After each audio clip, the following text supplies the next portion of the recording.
Movie की शुरुआत में मूवी के हीरो सैम को दिखाते हैं जो एक सोल्जर है और छुट्टी लेकर अपनी फैमिली से मिलने जा रहा है। वो एक छोटी लड़की की फोटो को देखकर हंसने लगता है। फ्लाइट में उसके पास एक लड़की बैठी होती है और वो उससे फ्लर्ट करने की कोशिश कर रहा होता है, लेकिन वो लड़की तो सैम को इग्नोर ही कर देती है। अब फ्लाइट के लैंड होने के बाद भी सैम उसका पीछा नहीं छोड़ता, पर वो एयरपोर्ट में एक आदमी के गले लग जाती है। तब सैम को पता चलता है कि ओह, इसकी तो शादी हो रखी है, चलो कहीं और अपना लक ट्राई करता हूँ। ये सोचकर सैम दूसरी लड़की के पास जाकर अपनी चाबी उसके पास रखकर चला जाता है। हाँ, ये क्या, वो तो चाबी को लात मारकर डांटती है कि ओए रोड रोमियो, तेरी दाल यहाँ नहीं गलेगी। अरे ये तो पहचानी पहचानी सी आवाज लग रही है। ये सोचकर सैम मुड़ता है तो देखता है कि ये लड़की कोई और नहीं, उसकी वही रिश्तेदार है जिसकी फोटो को देखकर सैम हंस रहा था। इस लड़की का नाम रिया है। दोनों कई साल बाद मिल रहे होते हैं। दोनों एक दूसरे को चिढ़ाते हुए वहाँ से निकलकर घर पहुँच जाते हैं। वहाँ सैम और रिया की फैमिलीज होती है। दोनों फिर सीधे अपने दादाजी से मिलने जाते हैं। दादा उनका हालचाल पूछकर कहते हैं कि 1 महीने में तुम दोनों की शादी होगी।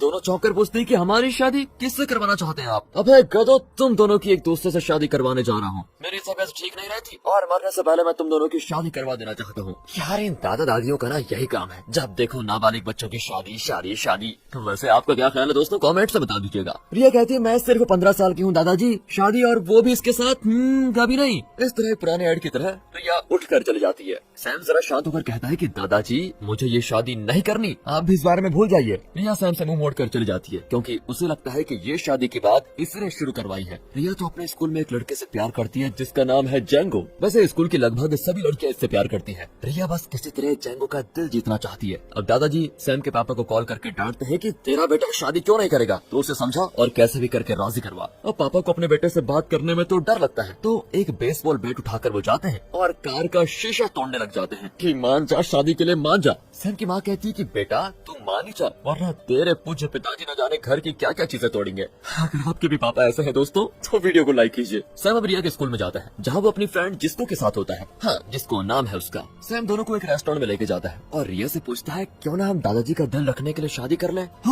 ये सुनकर तो जिया चौंक जाती है। सैम कहते हैं देखो रिया, दादाजी ने हमारे लिए बहुत कुछ किया है और फैमिली की खुशी के लिए हम इतना तो कर ही सकते हैं। फिर कोई रास्ता न पाकर रिया भी हाँ कर देती है। वो जिसको से कहता है कि ये बात हमारे अलावा स्कूल में और किसी को पता नहीं चलनी चाहिए। जिसको भी कह देती है हाँ मैं ये बात किसी को नहीं बताऊंगी। अभी रिया को कॉल आता है और दोनों घबराकर हॉस्पिटल जाते हैं जहाँ दादाजी बहुत ही सीरियस कंडीशन में पड़े होते हैं। दोनों रोते हैं कि दादाजी प्लीज हमें छोड़कर मत जाइए, हम दोनों शादी करने के लिए तैयार हैं। दादाजी तुरंत आँख खोल देते हैं। वैसे ये इतने सीरियस भी नहीं थे, सिर्फ इन्हें मनवाने के लिए ऐसी एक्टिंग कर रहे थे। फिर क्या था, अगले ही दिन सैम और रिया की हो जाती है शादी। उनके घर वाले दोनों को हनीमून भेजते हैं। फ्लाइट बोर्ड करने से पहले रिया कहती है कि मुझे बाथरूम जाना है, अर्जेंट है। सैम डांटते हैं कि इतनी देर तो तुम ठीक थी, अभी अचानक से क्या हो गया तुम्हें? ठीक है जाओ और जल्दी लौट कर आ जाओ वरना फ्लाइट छूट जाएगी। ये कहकर वो फ्लाइट बोर्ड कर लेता है। बहुत देर बाद भी जब रिया नहीं आती तो सैम परेशान हो जाता है कि गई कहाँ, पर इतने में फ्लाइट टेक ऑफ हो जाती है। यार रिया आराम से अपना खाना खत्म करके आती है तो फ्लाइट तो उड़ चुकी थी। अब वो एयरपोर्ट में क्या खाक करती, इसलिए वो अपने स्कूल चली जाती है। तब जेंगो उससे बात करता है और अपनी रिया के पैर तो जमीन पर ही नहीं होते, इतने खुश होती है वो। दरअसल जेंगो भी रिया को पसंद करता है। बस फिर क्या था, दोनों हंसते खेलते एक जगह जाकर बैठ जाते हैं। तभी जेंगो रिया का हाथ पकड़ता है तो रिया जरा नर्वस होती है, लेकिन वो खुश भी होती है। रिया छोटी लड़की है तो बहुत ही सीरियसली नहीं सोचती कि मेरी शादी तो हो चुकी है और जेंगो के लिए मेरी फीलिंग्स ठीक नहीं है, पर क्या करे। दूसरी ओर जेंगो भी नहीं जानता कि रिया की शादी हो चुकी है। बहुत देर बात करने के बाद जेंगो घर चला जाता है। रिया भी घर नहीं जा सकती क्योंकि उसके घर वाले ने तो उसे और सैम को हनीमून के लिए भेजा है। वो अपने घर के आगे खड़ी रहती है। तभी सैम वहाँ पर आ जाता है। दरअसल वो अगली फ्लाइट पकड़कर वापस लौट आया है। वो कहता है कि अब ऐसे जाएंगे तो सभी को शक होगा। ये कहकर दोनों अपना ट्रेडिशनल ड्रेस चेंज करके घर आ जाते हैं जैसे कि उनका हनीमून सफल रहा। डिनर के बाद रिया को नींद आती है तो सैम उसे उठाकर कमरे में लेके जाता है। घर वाले इन्हें एक नया घर भी दिलाते हैं, लेकिन कहते हैं अगले 5 साल के लिए तुम दोनों के बीच कोई अदला बदली नहीं होनी चाहिए, समझे। अब रात को रिया पढ़ रही होती है तो सैम उसके साथ रोमांटिक होने की कोशिश करता है, पर रिया उसके सर पर पेंसिल ही घुसा देती है और उसके सर से खून निकलने लग जाता है। वो रोने लगता है कि यार मैं तो मजाक कर रहा था, मार डाला इसने मुझे। अगले दिन सैम रिया के लिए ब्रेकफास्ट बना कर देता है। अब आई तुम्हें अकल, ये कहकर रिया ब्रेकफास्ट खाकर स्कूल चली जाती है। वहाँ वो जिस्को को बताती है कि जेंगो मुझसे प्यार करता है, पर ये सुनकर जिस्को दुखी हो जाती है क्योंकि वो खुद जेंगो से प्यार करती है। वहाँ सैम अपने फ्रेंड्स के साथ पब में होता है और कुछ ज्यादा ही रौब जमाता है कि मेरी वाइफ मेरे पैरों के नीचे रहती है, पैरों के नीचे, वो मेरी हर बात मानती है। ये कहकर वो रिया को कॉल करके अकड़कर कहता है मैं पब में हूँ, ठीक है अभी इसी वक्त यहाँ आ जाओ वरना बहुत बुरा होगा। रिया भी वहाँ पर जाती है और पार्टी के बाद सभी घर लौट जाते हैं। अगले दिन स्कूल में एक राउडी गैंग रिया को घेर घेर लेता है और कहते हैं कि तुम जैंगो को छोड़ दो, वो हमारी प्रॉपर्टी है। पर इतने में जैंगो आकर कहता है कि रिया को परेशान मत करो, मैं सिर्फ उससे प्यार करता हूँ। ये सुनकर वो लड़कियां जलकर राख हो जाती है। रिया बहुत ज्यादा खुश होती है। स्कूल के बाद रिया घर जाती है और फिर सैम और रिया शॉपिंग करने जाते हैं। वहाँ कुछ खरीदने के बजाय दोनों ट्रॉली पर खेलने लग जाते हैं और तभी रिया नीचे गिर जाती है। उसके पैर में काफी चोट भी आती है। सैम उसे उठाकर घर ले आता है और दोनों खाना बनाकर खाते हैं। अगले दिन जैंगो का बेसबॉल मैच होता है जिसे देखने रिया भी जाती है और जैंगो को काफी एनकरेज करती है। उस मैच को टीवी पर भी टेलीकास्ट किया जाता है जिसे सैम देख रहा होता है। अब वो परेशान हो जाता है कि ये जैंगो के लिए इतना चिल्ला क्यों रही है। वो रिया के कमरे में जाकर देखता है तो वहाँ जैंगो और रिया के फोटोज होते हैं। उन्हें देखकर वो बहुत दुखी भी होता है। मैच के बाद रिया घर लौटती है तो सैम पूछता है कि तुम कहाँ गई थी। रिया झूठ बोलती है कि मैं अपनी फ्रेंड के घर गई थी।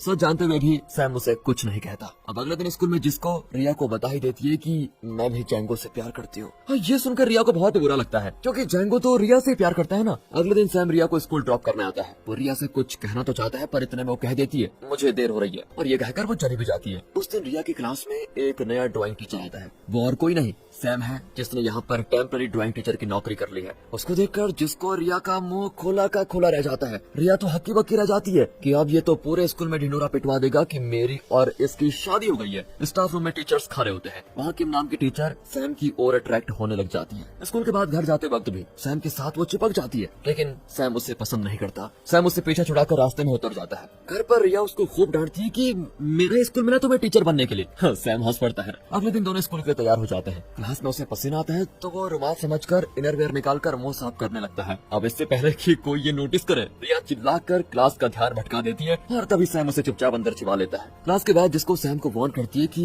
रिया जैंगो के साथ घूम रही है, आप उस पर नजर रखेगा। इतने में किम आकर सैम को लंच के लिए लेके जाती है और सैम को खिलाने की कोशिश करती है। ये सब देखकर यहाँ रिया को जलन होने लग जाती है। वो सैम को अकेले में ले जाकर कहती है कि इतना रोमियो बनते फिरते हो तो फिर मैं चुप नहीं रहूंगी। सैम कहता है कि अरे मैं तो तुम्हें जलाने के लिए ये सब कुछ कर रहा था। फिर वो ग्राउंड में जाता है जहाँ जैंगो बेसबॉल प्रैक्टिस कर रहा होता है। अच्छा तो तुम हो जैंगो? वो भी कह देता है कि हाँ सर, कोई प्रॉब्लम है क्या? अभी तक तो नहीं बेटा, लेकिन जल्द ही होने वाली है। ये कहकर सैम चला जाता है लेकिन यहाँ किम उसका इंतजार कर रही होती है। सैम किसी तरह उससे नजर छिपाकर खिसक जाता है और किम तो उसके घर पहुँच जाती है। अब इससे पहले कि वो रिया को देख ले दोनों मिलकर रिया की सारी चीजें छिपा देते हैं और रिया बालकनी में छिप जाती है। पर किम अंदर बालकनी में एक लड़की को देख लेती है पर रिया तो एक सफेद कपड़ा ओढ़कर वहाँ से भाग जाती है। किम चिढ़कर पूछती है कि ये लड़की कौन है? तो सैम कहता है कि वो मेरी बहन है, जरा पागल है। अगले दिन सैम आर्मी ट्रेनिंग के लिए निकल जाता है। लंच टाइम में रिया अपने हाथ से खाना बनाकर वहाँ लेके जाती है। सैम के दोस्त भी खाना खाते हैं और रिया की खूब तारीफ भी करते हैं कि खाना तो लाजवाब बना है। फिर सभी बाप जाकर खूब मस्ती करते हैं। घर लौटते वक्त कुछ राउडीज इन्हें चिढ़ाने भी लगते हैं पर सैम जो कि सोल्जर है वो फाइट नहीं करता बल्कि रिया उन्हें पीटने लग जाती है। अगले सीन में सभी पुलिस स्टेशन में होते हैं। पुलिस ऑफिसर सैम से पूछता है कि ये छोटी लड़की कौन है? तो सैम बताता है कि सर ये मेरी वाइफ है। पर वो विश्वास ही नहीं करता और रिया के स्कूल के प्रिंसिपल को बुला भेजता है। प्रिंसिपल आकर बताता है कि हाँ ये सच में हस्बैंड वाइफ है। तब जाकर पुलिस उन्हें छोड़ देती है। ये जानकर तो किम का मुंह लटक जाता है और वो इन दोनों से बदला लेने के लिए अगले ही दिन अनाउंस कर देती है कि हमारा स्कूल एक पेंटिंग कंपटीशन में भाग ले रहा है। उसके लिए एक बड़ी दीवार पर रिया को एक शानदार पेंटिंग बनानी होगी और ड्राइंग सर उसकी मदद करेंगे। अब सैम पूछता है कि वो इतनी बड़ी पेंटिंग कैसे बना पाएगी? तो किम जो कि पहले से गुस्सा है वो कहती है कि तुमने मुझे धोखा दिया, अब भुगतो। पर रिया इस बात से जरा भी परेशान नहीं होती और उस बड़ी दीवार पर धीरे धीरे ड्राइंग करने लग जाती है। सैम के कहने पर जिसको भी रिया की मदद करती है। फिर शाम को दोनों चले जाती है। उसके बाद सैम जाकर उस पेंटिंग को पूरी करता है। अगले दिन रिया हैरान हो जाती है कि ये कैसे हुआ, ये इतनी अच्छी कैसे लग रही है। पर जिसको कहती है कि भगवान ने बना दी होगी, अब छोड़ो भी, चलो आगे की पेंटिंग करते हैं। जब दोनों वॉशरूम जाते हैं तो वहाँ वही 3 राउडी गर्ल्स होती हैं जो उनकी बातें सुनकर जान जाती है कि रिया और सैम की शादी हो चुकी है। घर पर सभी डिनर कर रहे होते हैं। तभी रिया का भाई एक वीडियो प्ले करता है जिसमें रिया जैंगो के साथ है। सभी एकदम शॉक हो जाते हैं। रिया रोती हुई बाहर भाग जाती है और जाकर पार्क में बैठती है। सैम भी उसके पीछे आ जाता है। सैम उसे शांत करता है और समझाता है कि इसमें तुम्हारी कोई गलती नहीं है। तुम्हारी मर्जी के खिलाफ बड़ों ने तुम्हारी शादी मुझसे करवा दी। I am sorry. फिर दोनों घर आते हैं तो जिसको रिया को कॉल करके बता देती है कि सैम ने तुम्हारी पेंटिंग पूरी करी थी। सैम ही था वो। रिया तुरंत जाकर सैम के ड्रेस को चेक करती है तो उसमें पेंट के दाग लगे होते हैं। तब रिया रियलाइज करती है कि सैम उसके लिए क्या क्या कर रहा है, लेकिन मैंने उसे ठीक से समझने की कोशिश तक नहीं की। अगले दिन रिया उठती है तो सैम घर पर नहीं होता। रिया उसके कमरे में जाकर देखती है तो उसमें सैम और रिया की बचपन की फोटोज का एक एल्बम होता है जो सैम ने संभाल कर रखा था। उसमें रिया का एक लेटर भी होता है जो कुछ साल पहले रिया ने सैम को लिखा था। आर्मी में जब सैम को अकेला महसूस होता था तब रिया का लेटर पढ़कर वो अपना अकेलापन दूर करता था। धीरे धीरे रिया सैम के प्यार को समझने लग जाती है और खुद भी उससे प्यार करने लगती है। अगले दिन ड्राइंग कंपटीशन और आर्ट सेलिब्रेशन चल रहा होता है। रिया रैंगो से मिलती है और कहती है अब से मैं तुमसे नहीं मिलूंगी। जाऊंगी क्योंकि मैं किसी और से प्यार करती हूँ। ये कहकर वो ऑडिटोरियम पहुंच जाती है जहाँ सैम सभी को रिया की इस पेंटिंग के बारे में बता रहा होता है। तभी वो राउडी गैंग की एक लड़की पूछती है कि सर, सुना है आपने एक नाबालिग लड़की से शादी की है। अब सैम इस बात को और छुपा नहीं पाता और पूरे स्कूल के सामने वो कह देता है, हाँ मेरी और रिया की शादी हो चुकी है, लेकिन ये हमारी मर्जी से नहीं हुई बल्कि बड़ों के कहने पर मजबूरी में की गई ये शादी। तभी रिया स्टेज पर आकर कहती है कि सॉरी, मैंने तुम्हारे प्यार को नहीं समझा, अब मैं तुमसे, सिर्फ तुमसे प्यार करती हूँ। सैम उसे गले लगा लेता है और सारे स्टूडेंट्स उन्हें चीयर करते हैं, लेकिन गेम तो जलकर राख हो जाती है। यहाँ जाएंगो जिसको के पास जाकर बैठता है और लगता है अब जिसको का रूट क्लियर हो चुका है। वो बहुत ज्यादा खुश होती है। सैम और रिया की फैमिली अब इनके रिश्ते को लेकर बहुत ही खुश है और एक प्यारी फैमिली फोटोशूट के साथ ये मूवी खत्म होती है।